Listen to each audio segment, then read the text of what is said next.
حاتم طائی کا جو قبیلہ تھا،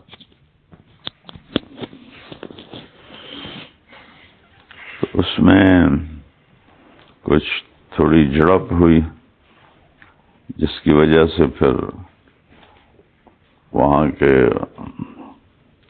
طے کے قبیلے کے لوگوں کو قیدی بنایا گیا۔ تو اس میں حاتم طائی کی بیٹی بھی قید ہو کے آئی۔ تو جب وہ مدینے پہنچی تو اس نے اپنا تعارف کروایا کہ میں حاتم طائی کی بیٹی ہوں، والد میرا ہلاک ہو گیا ہے، محافظ میرے قید ہو گئے ہیں، میرا باپ سخی تھا اور وہ مہمانوں کو کھانا کھلاتا تھا، مصیبت زدہ لوگوں کے کام آتا تھا، آپ مجھے آزاد کر دیں۔ آپ نے فرمایا بے شک تیرا باپ ایسا ہی تھا، بہت سخی تھا اور بہت لوگوں کی خدمت کرتا تھا، تو ہم اس کے احترام میں تجھے آزاد کرتے ہیں۔ تو اس نے متاثر ہو کے کلمہ پڑھ لیا۔ عدی بن حاتم رضی اللہ عنہ کے تعلقات تھے کیسر و کسریٰ کی حکومت سے۔ تو جب یہ واپس آئیں تو انہوں نے عدی سے کہا کہ تو کدھر تک کے کھاتا پھرتا ہے، جا مدینے میں دیکھ، میں ایک شخصیت کو دیکھ کر آئی ہوں، اس پر ایمان لیا۔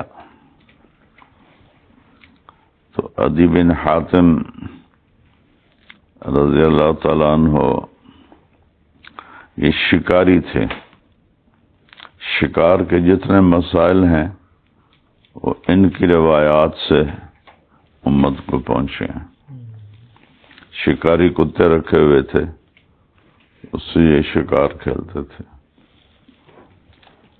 کہتے ہیں جب میں مدینہ پہنچا تو میں نے دیکھا کہ اللہ کے نبی کو ایک بڑی عورت ہاتھ پکڑ کے کھڑی ہوئی باتیں کر رہی۔ تو میں نے پوچھا کہ یہ کون ہے؟ لوگوں نے کہا یہ ہمارے نبی ہیں۔ تو فرمانے لگے میرے دل میں فوراً آیا کہ یہ بادشاہ تو نہیں ہے، بادشاہ ہوتا تو یوں گلی میں کوئی عورت اس کا ہاتھ پکڑ کے نہ کھڑی ہوتی۔ بادشاہوں کا جاہو جلال انہوں نے دیکھا ہوا تھا۔ پھر آ کے ملا اور کہنے لگا میں عدی بن حاتم ہوں۔ تو آپ نے اس کو بڑا وارم ویلکم کیا اور اس کو لے کر اپنے گھر تشریف لے گئے اور ان کو سرانے پر بٹھایا، خود نیچے بیٹھے۔ تو عدی کہنے لگے میں نے دل میں کہا کہ یہ واقعی بادشاہ نہیں ہے، بادشاہ ہوتا تو خود سرانے پہ بیٹھتا، مجھے یہ نیچے بٹھاتا۔ تو آپ نے فرمایا عدی اسلم تسلم، کلمہ پڑھ لے کامیاب ہو جائے گا۔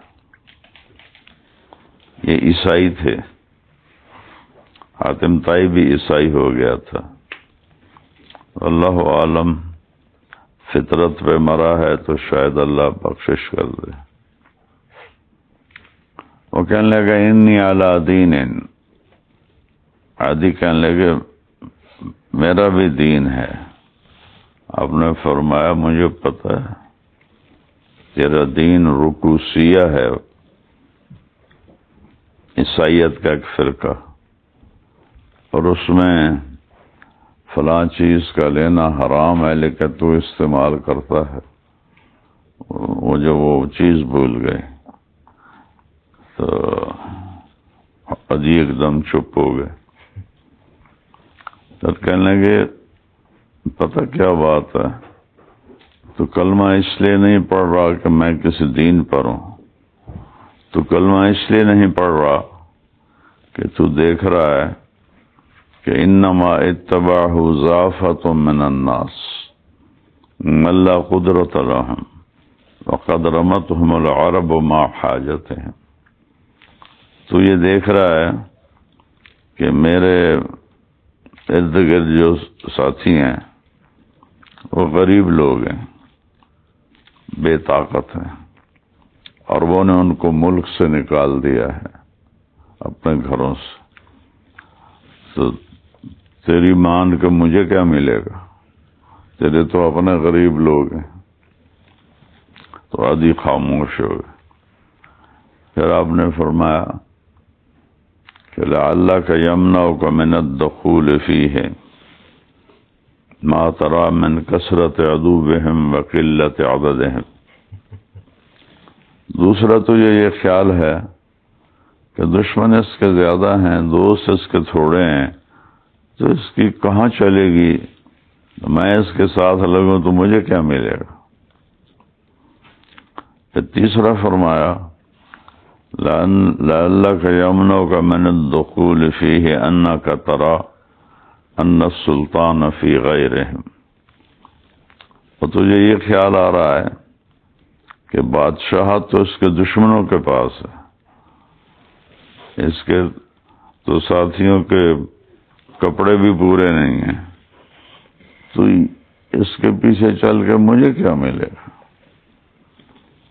تو پھر آپ نے فرمایا عدی واللہ لیتمن اللہ ھذا الامر، اللہ کی قسم اللہ میری بات کو زندہ کر کے دکھائے گا. وَلَتُفْتَحُنَّ كُنُوزُ کسریٰ، اس وقت ایران کا جو بادشاہ تھا اس نے کیسر کو شکست دے کر بہت بڑی سلطنت بنا لی تھی، اور کسریٰ کے خزانے فتح ہوں. اور کسریٰ روٹی کے ٹکڑے کو بھی کہتے ہیں، روٹی کے ٹکڑے. تو عدی بن حاتم شک میں پڑ گئے، کہنے لگے کون سا کسریٰ، ہرمز کا بیٹا کسریٰ، کسریٰ ابن ہرمز. ہم نے کہا ہاں، کسریٰ بن ہرمز کے خزانے فتح ہوں گے اور تو ان میں شامل ہوگا. اور کسریٰ کا دربار یہ تھا، اس کے دربار میں جانے کی شرائط میں سے ایک شرط یہ تھی کہ ٹوپی کی قیمت 1,00,000 درہم ہو. 1,00,000 درہم کی ٹوپی اگر اس کے سر پر نہیں ہے اندر نہیں جا سکتا.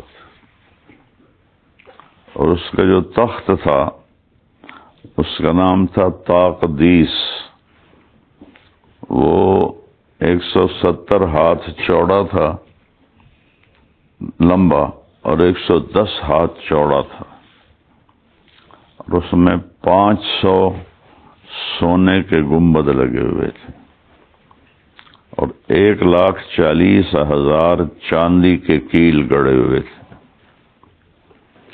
اور سارا موتیوں اور جواہرات سے وہ مزین تھا. اور اس کے سامنے ایک قالین بچھایا جاتا تھا جو 1 ایکڑ لمبا چوڑا تھا. 1 ایکڑ، 1 ایکڑ 1 پیس، 1 پیس. اور اس میں پورے ایران کا نقشہ تھا. تو ہر گورنر کو اس کے صوبے میں بٹھاتا تھا. پھر موتیوں کے ذریعے سے نہروں کا نقشہ بنایا تھا، ایسے موتیوں کی لڑی جا رہی تھی، یہ نہریں ہیں. اور زمرد کے وہ درخت اس نے اس میں لگائے ہوئے تھے. حضرت عمر کے زمانے میں جب وہ فتح ہو کے مال غنیمت بن کے مدینے میں آیا تو آپ نے صحابہ سے پوچھا کہ اس قالین کا کیا کریں؟ تو سب نے کہا اس کو محفوظ رکھیں، یہ تاریخی یادگار ہے. حضرت علی نے فرمایا کہ یہ تاریخی یادگار نہیں ہے، یہ کفر کی یادگار ہے، لہذا اس کو ٹکڑے کر کے تقسیم کر دو۔ تو اس کا ایک بالشت ٹکڑا 1,00,000 درہم میں فروخت ہو، ایک بالشت ٹکڑا، ایک ایکڑ میں کتنے بالشت ہوں گے؟ تو اب عدی بن حاتم نے یہ جاہ و جلال دیکھا ہوا تھا، مدینے میں دیکھا تو اصحاب صفہ بیٹھے ہوئے جن کے پاس کرتا بھی نہیں تھا، چادریں باندھ کے ایک دوسرے کی اوٹ میں بیٹھے ہوئے تھے، تو ان کو تو یہ خیال آنا تھا کہ یہ کیا باتیں کر رہا ہے۔ تو آپ نے فرمایا تو نے حیرہ دیکھا ہے؟ حیرہ عراق کا شہر تھا، عرب کے بارڈر پر، اب بھی ہے۔ کہنے لگا دیکھا تو نہیں، سنا ہوا ہے۔ تو اب نے کہا وَلَا تَخْرُجُ الزَّعِينَةُ مِنَ الْحِيرَةِ فِي حُلِيِّهَا وَحُلَلِهَا وَتَطُوفُ بِبَيْتِ اللَّهِ لِوَحْدِهَا لَا تَخَافُ عَلَى نَفْسِهَا إِلَّا اللَّهِ کہ حیرہ سے ایک جوان لڑکی زیور اور کپڑے سے لدی ہوئی اکیلی مکے تک آئے گی، طواف کرے گی، اور کچھ سے اسے نہ مال کے لٹنے کا ڈر ہوگا نہ عزت کے لٹنے کا ڈر ہوگا۔ تو حیرہ اور مکہ کے درمیان بنو طے کا قبیلہ تھا۔ تو حضرت عدی کہنے لگے میں نے اپنے دل میں کہا فَأَيْنَ دُعَارُ بَنِي طَيْ الَّذِينَ سَعَرُوا الْبِلَادِ، میرے قبیلے کے ڈاکوؤں سے بچ کے کہاں جائے گی جنہوں نے پورے عرب میں آگ لگا رکھی ہے۔ تو دل میں یہ ان کے خیال آیا۔ پھر اللہ نے ان کو کلمے کی توفیق بخشی۔ ان کے جو قبیلے کے سب سے بڑے ڈاکو تھے ان کا نام تھا رافع بن عمیرہ الطائی۔ تو حضرت خالد بن ولید عراق میں لڑ رہے تھے،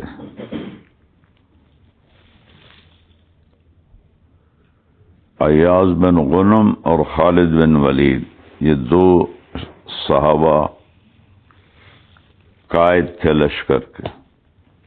تو یرموک میں رومی اکٹھے ہونے شروع ہو گئے فیصلہ کن جنگ کے لیے۔ تو حضرت ابوبکر صدیق نے خالد بن ولید سے فرمایا کہ تو عراق چھوڑ دے اور فوراً ملک شام پہنچ کہ وہاں رومی اکٹھے ہو رہے ہیں۔ تو شام سے عراق کے دو راستے تھے، ایک راستہ جو معمول کا تھا وہ 21 دن کا تھا، اور ایک راستے میں صحرا پڑتا تھا وہ 7 دن کا تھا۔ تو خالد بن ولید نے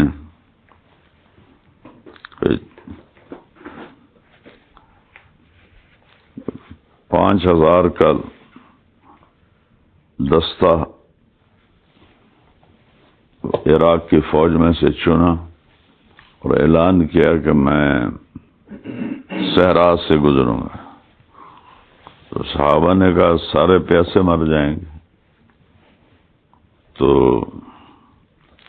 ایک وقت ہے عدی کہہ رہے ہیں میرے قبیلے کے ڈاکوؤں سے بچ کے کہاں جائے گی، اور ان کا ڈاکوؤں کا جو بڑا سردار تھا وہ تھا رافع۔ تو جب صحابہ نے کہا کہ پیاسے مر جائیں گے تو فرمانے لگے جس لشکر میں رافع ہو وہ پیاسا نہیں مر سکتا۔ اللہ یہ وہی رافع ہے جی؟ یہ وہی رافع. اللہ سبحان. لن يهلك جيش وفيه رافع بن عمیرہ. تو انہوں نے اونٹوں کو پانی پلایا اور ٹکا کے، ان کے تھیلیاں ہوتی ہیں جس میں پانی سیف ہو جاتا ہے، سیو ہو جاتا ہے.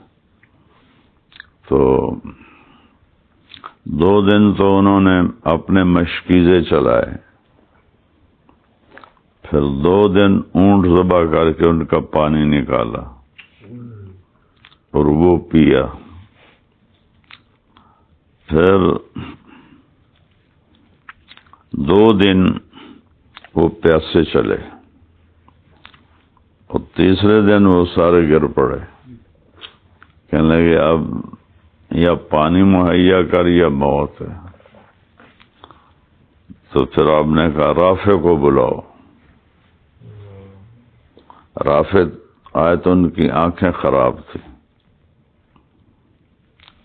تو کہنے لگے رافع پانی چاہیے، انتظام کر. ہاں، کہنے لگے مجھے تو سچویشن کا پتہ نہیں چل رہا کہ ہم کدھر ہیں، میری آنکھیں خراب ہیں. کہا ہم بتاتے ہیں، پوچھو کیا پوچھنا. تو انہوں نے پوچھنا شروع کیا کہ ادھر کیا ہے، ادھر کیا ہے، ادھر کیا ہے، ادھر کیا ہے. کہنے لگے کہیں کوئی چھوٹی چھوٹی جھاڑیاں نظر آتی ہیں دور یا نزدیک؟ تو صحابہ کہنے لگے ہاں نظر آتی ہیں. مجھے وہاں لے چلو. وہاں لے گئے اور ایک جگہ سے پاؤں مارا، وہاں سے چشمہ نکلا. سارے لشکر نے رج کے پانی پیا، مشکیزیں بھر لیے اور یرموک کی جنگ میں پہنچے.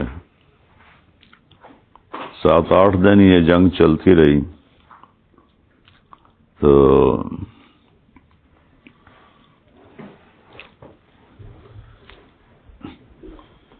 رومیوں کے لشکر میں 60,000 عیسائی تھے، عرب، بنو غسان. اردن میں کرک گئے تھے اب لوگ جی. کرک میں آج بھی آباد ہیں وہ غساسینا.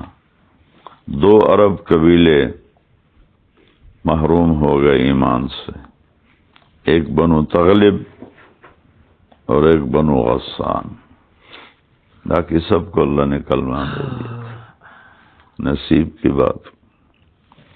تو میں کرک گیا تھا تو مجھے تو پتا تھا کہ یہاں رہتے ہیں، تو میں ان کو دیکھ کے پہچان لیتا تھا کہ یہ عیسائی ہے. تو بہان جو سردار تھا جنگ یرموک کا رومیوں کا، اس نے ایک دن تجویز پیش کی. جبل بن ایہم یہ غسانیوں کا سردار تھا کہ آج صرف تم نکلو اور ان سے لڑو کہ لوہا لوہے کو کاٹتا ہے. تو پتہ چلا کہ کل 60,000 صرف عرب نکلیں گے. تو خالد بن ولید رضی اللہ تعالیٰ عنہ نے، اس وقت حضرت عمر خلیفہ بن گئے تھے، انہوں نے حضرت خالد کو امارت سے ہٹا دیا تھا. ابو عبیدہ سے کہنے لگے مجھے 30 آدمی دے دو، میں ان سے جا کے لڑتا ہوں. تو ابو سفیان کہنے لگے جدن ام حزلن، یہ سنجیدگی سے کہہ رہے ہو یا مذاق کر رہے ہو؟ تو خالد کہنے لگے جبار فی الجاہلیہ و خوار فی الاسلام. جاہلیت میں تو بڑا دلیر بنتا تھا، اسلام میں آ کے بزدل ہو گیا. ہماری مدد کوئی عدد پہ تھوڑا ہوتی ہے، اوپر سے ہوتی ہے. تو ابو سفیان کہنے لگے پھر انصاف کی بات یہ ہے کہ 30 نہیں 60 لے جا. 60,000 کے مقابلے میں ایک. ابو عبیدہ رضی اللہ عنہ کہنے لگے ابو سفیان ٹھیک کہہ رہا ہے. تو فرمانے لگے کہ ابو عبیدہ اب چناؤ تم خود کرو کس کس کو لے جاؤ گے؟ تو کہنے لگے اس لشکر میں ایسے لوگوں کو جانتا ہوں جب وہ ایسے ہاتھ اٹھاتے ہیں تو ان کے ہاتھ کبھی بھی خالی اللہ نہیں لوٹاتا۔ ان کا پھر تو سلیکشن کر، تو انہوں نے پہلا نام لیا این فضل ابن العباس، عباس کے بیٹے فضل۔ این زبیر ابن العوام، اور این رافع ابن عمیرہ الطائی۔ کون؟ ڈاکو۔ ڈاکو۔ جو ایسے کرتے ہیں تو اللہ ان کے ہاتھ خالی نہیں لوٹاتا۔ اس میں رافع بھی تھے۔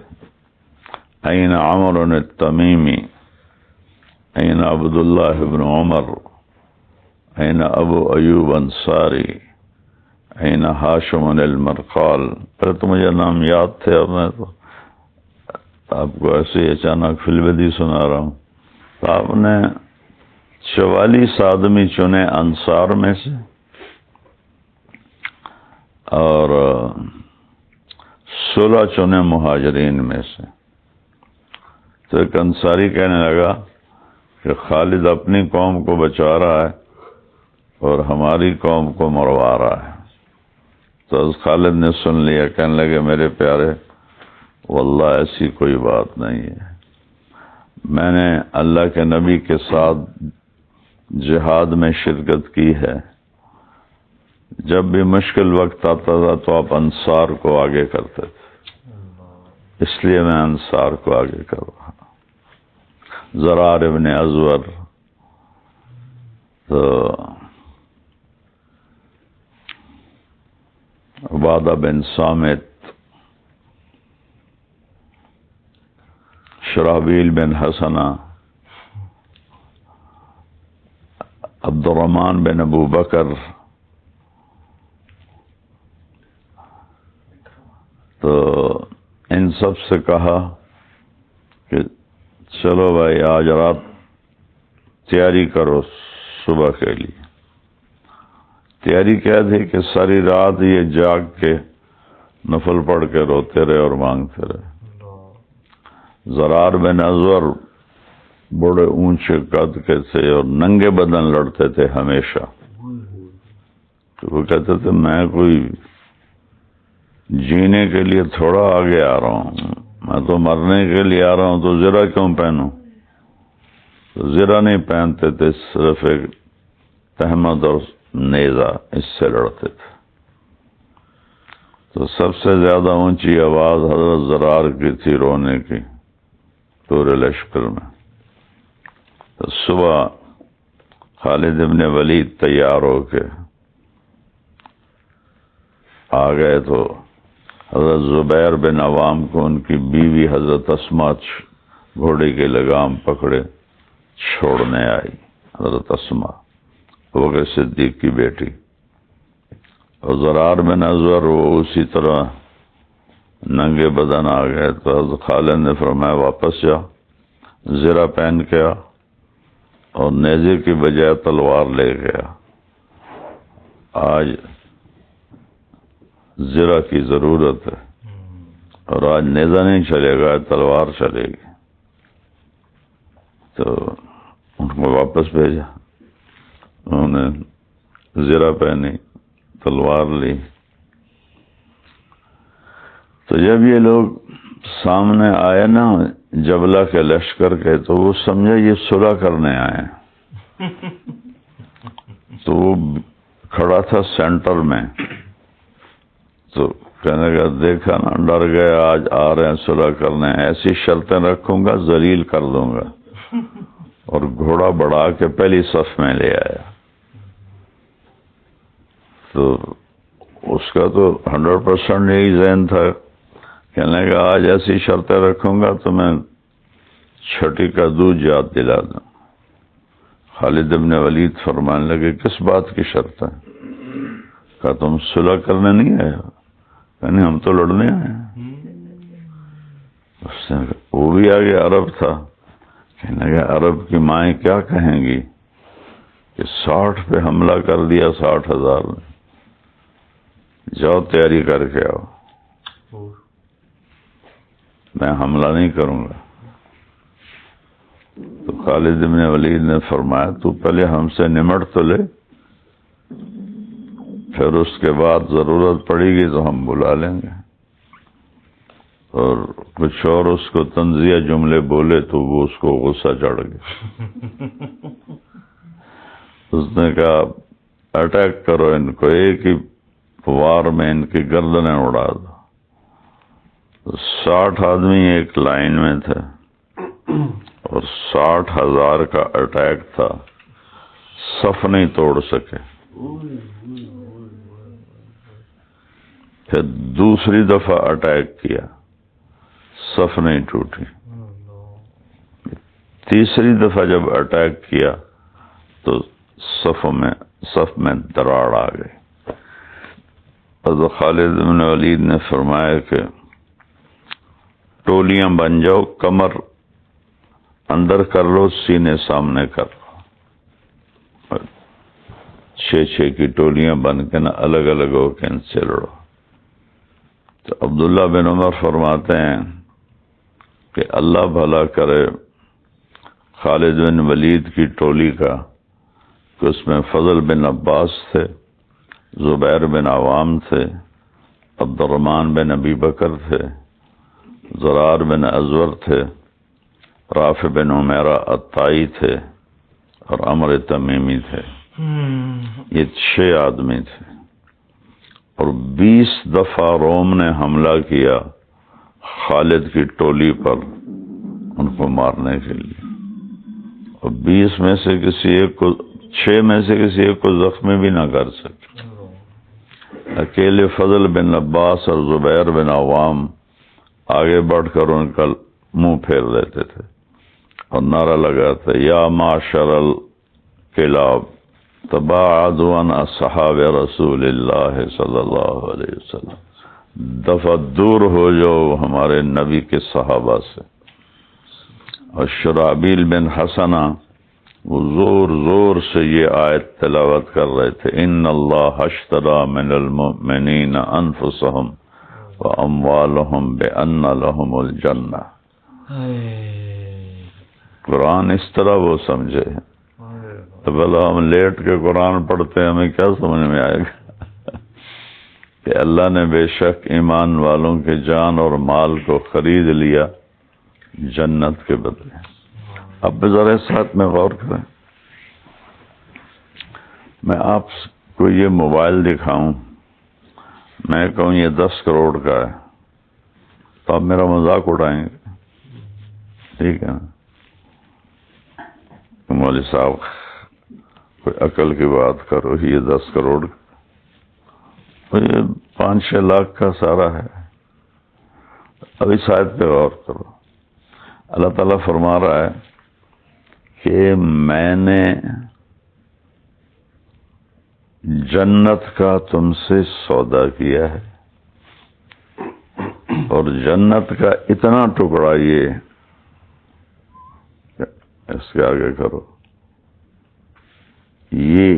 یہ ناخن دیکھ رہے ہیں، یہ ناخن، یہ کسی بھی ناخن پر جنت کی کوئی چیز رکھی جائے گی تو کتنی ہوگی؟ یہ بہت تھوڑی۔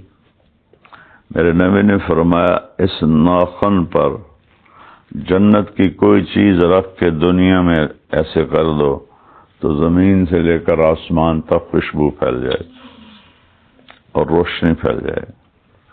حالانکہ 500 کلومیٹر کے بعد کوئی چیز ٹریول نہیں کر سکتی کیونکہ ہوا کوئی نہیں، لیکن یہ ایسی چیز ہے کہ آسمان تک اس کی خوشبو چلی جائے گی۔ اور دوسری حدیث میں آتا ہے کہ اس زمانے میں گھوڑے چلانے کے لیے چابک ہوتے تھے، ان کو ہم ہنٹر کہتے ہیں، گھوڑا کہتے ہیں، تو چھوٹی سی چھوٹی ہوتی تھی، پتلی، اس کے آگے چمڑا ہوتا تھا۔ میرے نبی نے فرمایا کہ اگر ایک چابک جتنی زمین جنت میں سے نکال لی جائے تو اس ساری دنیا کے خزانوں سے زیادہ قیمتی، ساری دنیا کے خزانوں سے۔ جیسے معین کا ایک قطرہ زمین پہ گر جائے تو زمین میٹھی روٹی بن جائے گی، اور زقوم کا ایک قطرہ گر جائے جو جہنم کا ہے تو ساری زمین کڑوی بدبودار ہو جائے گی۔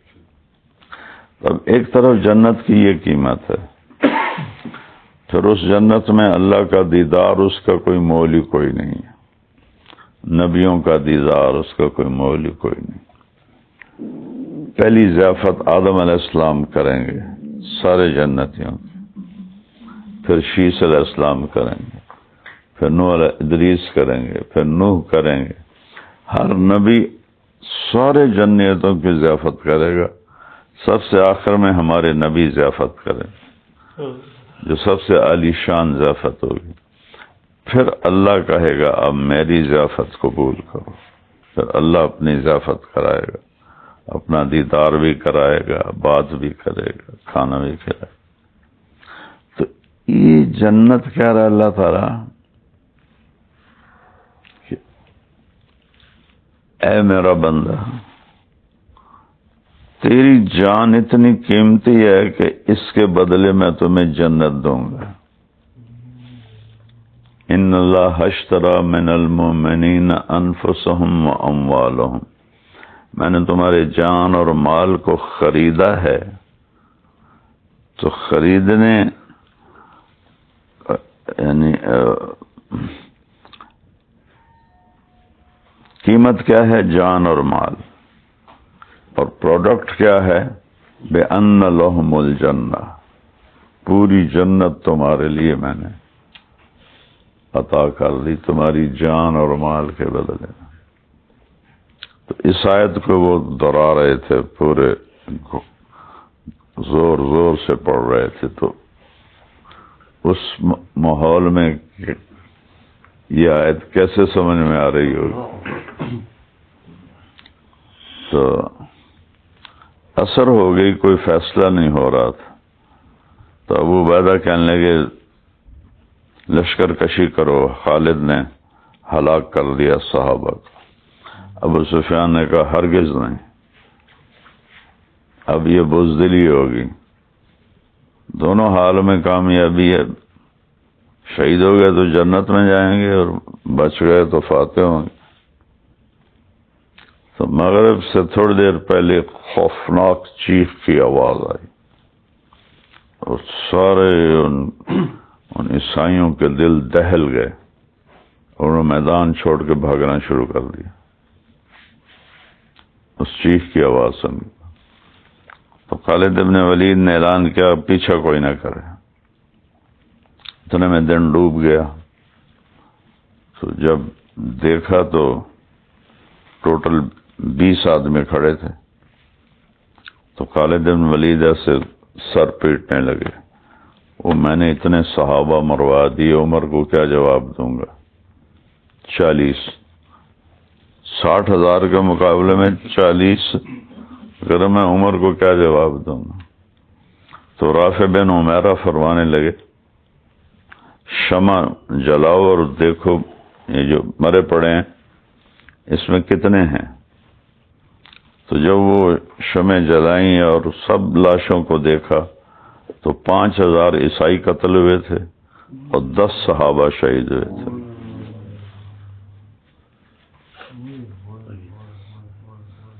تو باقی کہاں گئے؟ تو کسی نے کہا وہ پھر تیری بات انہوں نے سنی نہیں، وہ پیچھے نکل گئے ہوں گے۔ تو ابو عبیدہ رضی اللہ عنہ کہنے لگے پھر کون جائے گا ان کے پیچھے؟ خالد بن ولید کہنے لگے انا انشاءاللہ، میں جاؤں گا۔ تو ابو عبیدہ کہنے لگے تو بہت تھک گیا ہے، زخمی بھی ہے، تو آرام کر، میں کسی اور کو بھیجتا ہوں۔ کہنے لگے اما الراحہ فغدا انشاءاللہ فی الجنہ، راحت انشاءاللہ کل جنت میں ہے۔ اور اپنے ادھر گھوڑا بھگا دیا، ساتھ دوسرے بھی ہو گئے، تو ادھر سے گھوڑوں کی ٹاپ کی آواز آئی، تو خالد ابن ولید نے اللہ اکبر کا نعرہ لگایا، تو ادھر سے بھی آواز آئی اللہ اکبر، تو خالد بن ولید کہنے لگے فضل بن عباس، انہوں نے کہا خالد بن ولید، دونوں نے آوازوں کو پہچان لیا، کہا ہاں، کہا کدھر نکل گئے تھے؟ کہا میں ان کا پیچھا کرنے گئے تھے، وہ پتہ نہیں کتنے مارے، وہ تو گنے ہی نہیں،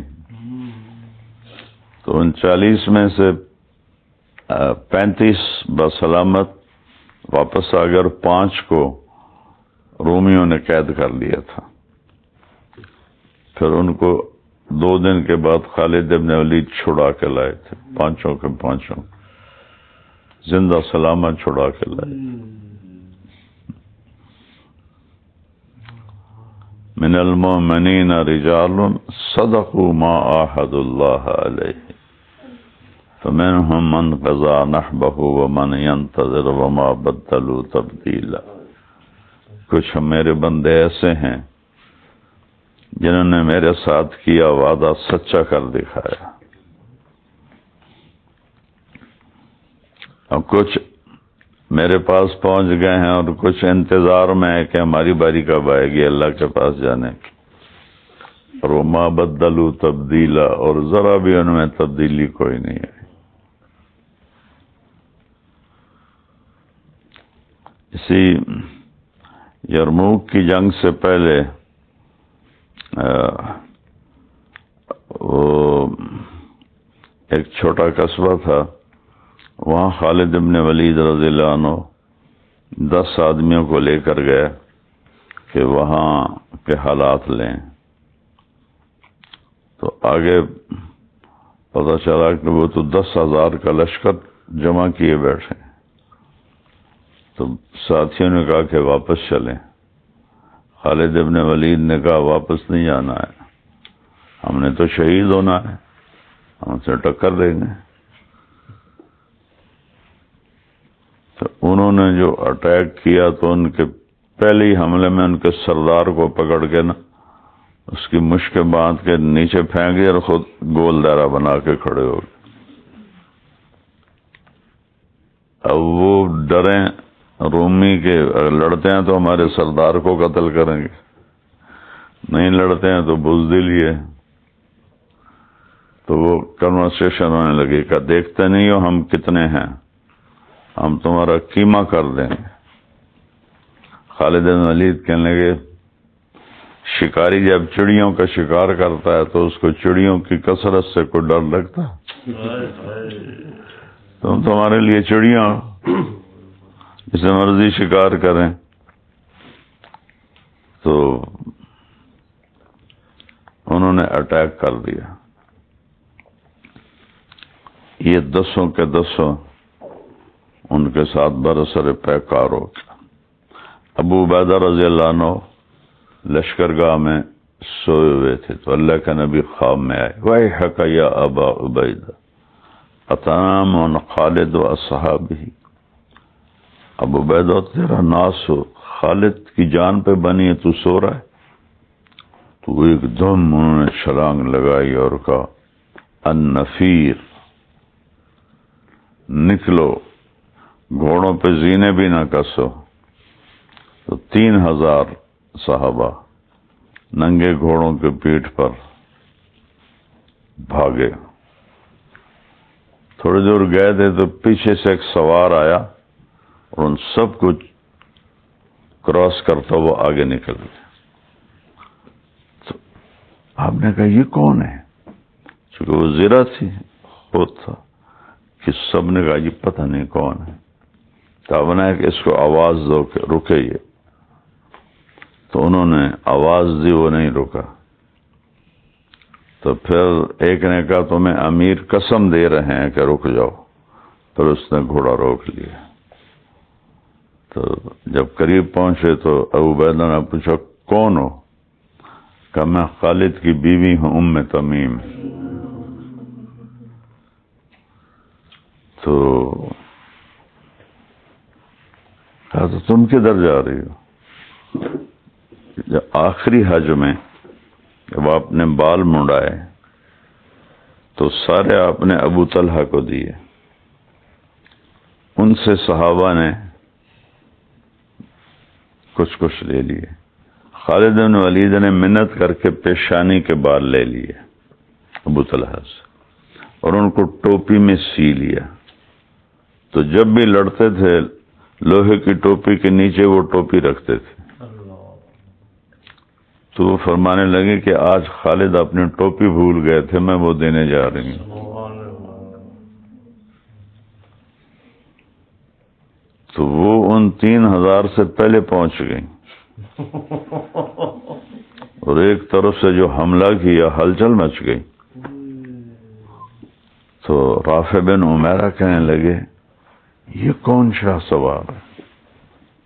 تو خالد بن ولید نے فرمایا جو بھی ہے آج اس نے اللہ اس کے رسول کو راضی کر دیا. تو وہ 10,000 کے لشکر کو چیر کر 10 کے پاس پہنچ گئے. تو پھر خالد نے پوچھا من انت یا فتح لقد ارضیت اللہ ورسولہ، کون ہے تو اے شاہ سوار، تو نے آج اللہ اس کے رسول کو راضی کر دی.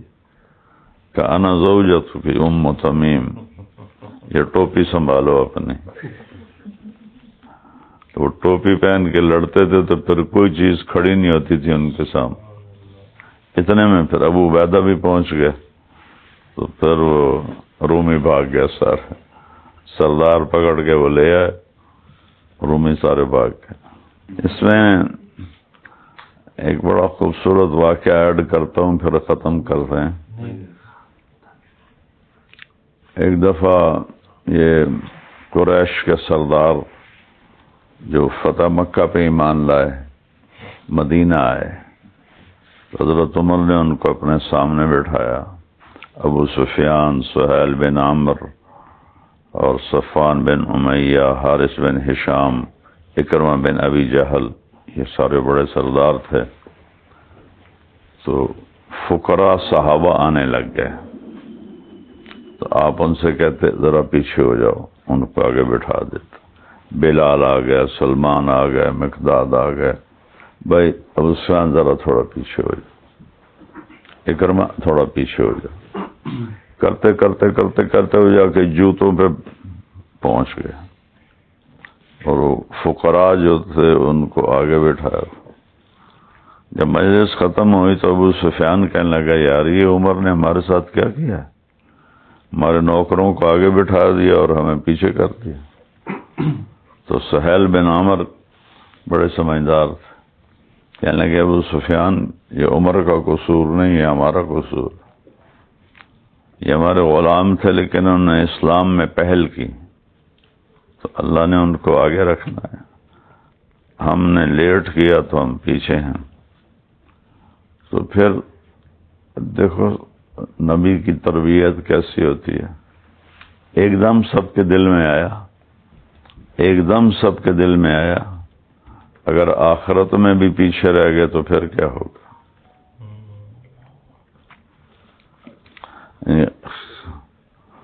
دماغوں پر آخرت چھائی ہوئی تھی.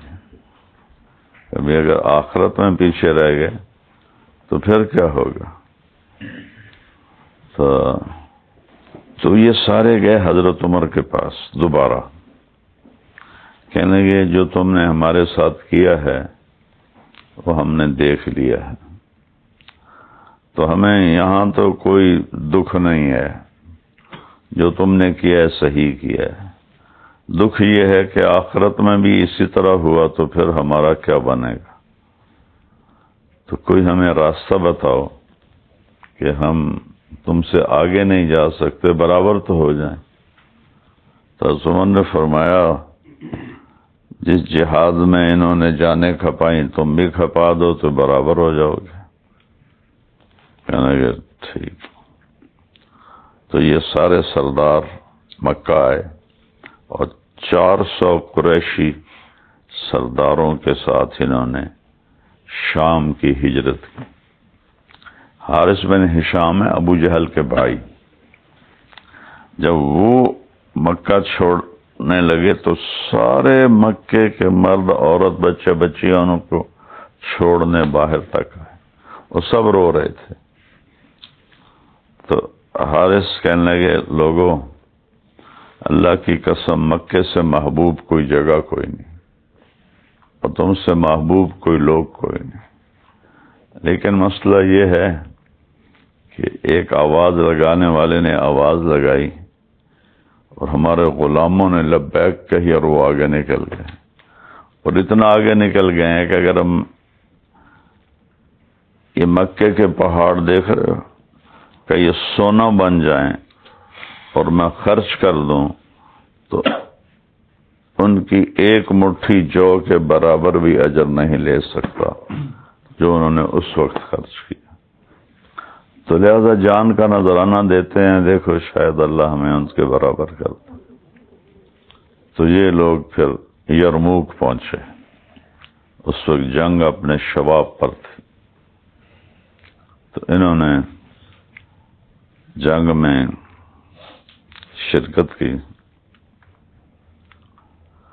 تو 5واں دن تھا، 5 دن جنگ چلی تھی، یا 6واں دن تھا۔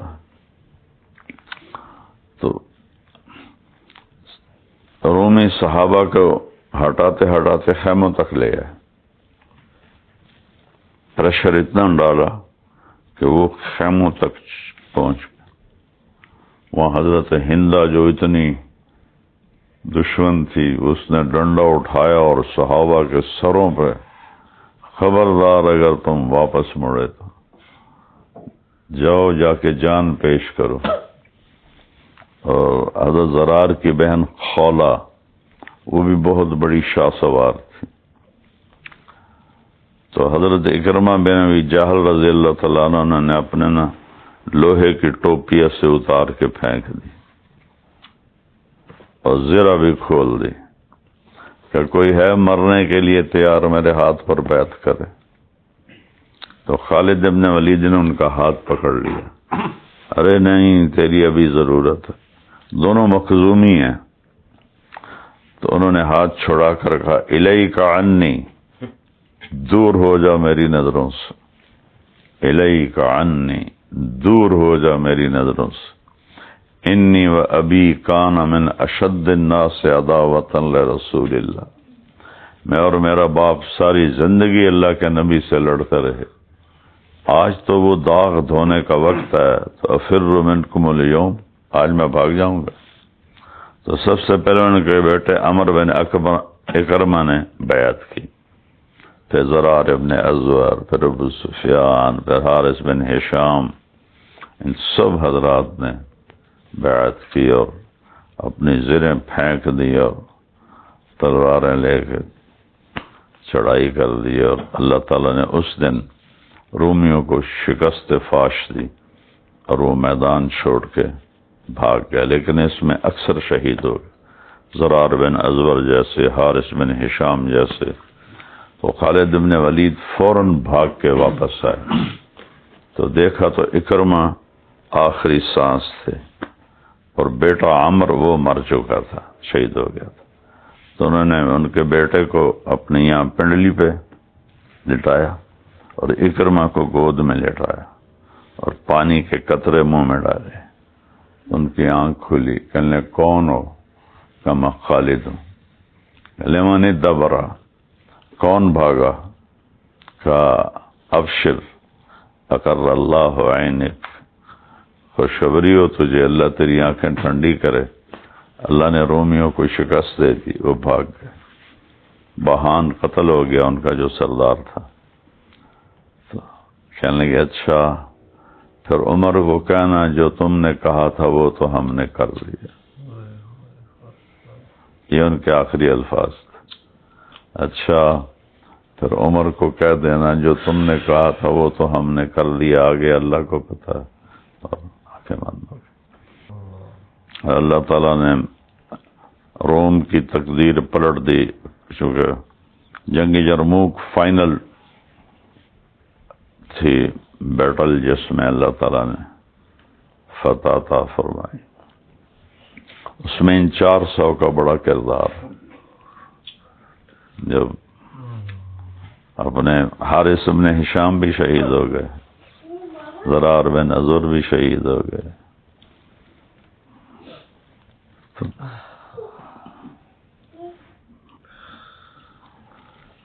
وہ فرزدق کا شعر ہے، اولئک آبائی فجئنی بمثلہم، یہ ہیں میرے باپ دادے، لاؤ کوئی ان جیسا، اذا جمعتنا یا جریر المجامع، جریر اور ان کی لگتی تھی بہت زیادہ، تو جریر تمیمی تھا، تو فرزدق نے یہ شعر کر، یہ ہیں میرے آبا و اجداد، ہمت ہے تو کوئی ان جیسا لاؤ، جریر جب لوگ جمع ہوں تو ان جیسا کوئی لا کے دکھا۔ فرزدق کا یہ شعر مجھے بڑا پسند ہے۔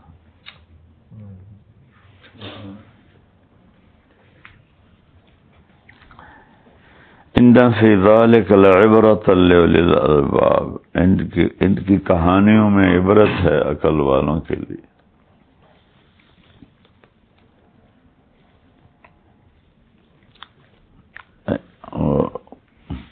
علامہ اقبال کا شعر ہے، تم ہو گفتار سراپا، وہ سراپا کردار، سمجھ گئے؟ تم صرف باتونی لوگ ہو اور وہ پورے کردار والے تھے، تم ہو گفتار سراپا، اس کو کہتے ہیں، تم باتونی لوگ، وہ سراپا کردار، یہاں سے یہاں تک کردار تھے، تم ترستے ہو کلی کو، وہ گلستان باکنار، تم کلی کے پیچھے جان دیتے، انہوں نے باغ کو ٹھوکر مار دی۔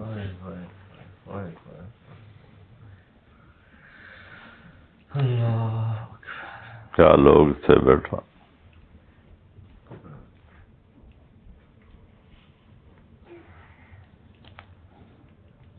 آخرت کا سودا کر کے،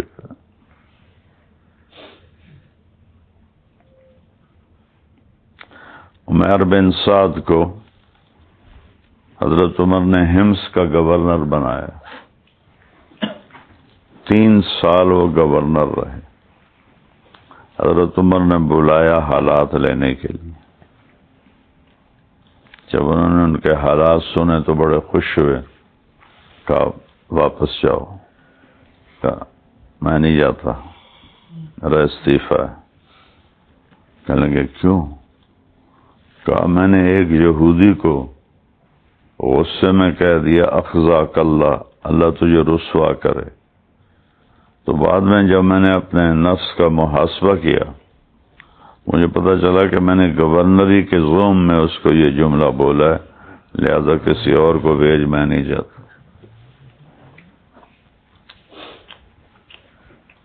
کیا لوگ۔ تو حضرت عمر نے پھر نا ان کا امتحان لینے کے لیے وہ سچا ہے یا جھوٹا ہے، ایک صحابی کو بھیجا تھیلی دے کے دیناروں کی، کہا جاؤ اس کو عمر نے ہدیہ بھیجا ہے۔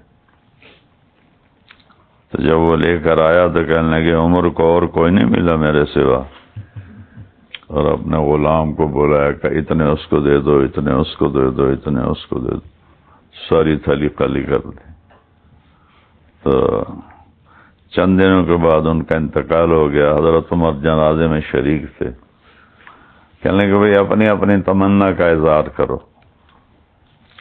کسی نے کچھ کہا، کسی نے کچھ کہا، کہ میں بتاؤں میری کیا تمنا ہے کہ اللہ مجھے عمیر جیسے ساتھی دے جن کے ذریعے سے میں اسلامی حکومت کو چلاؤں۔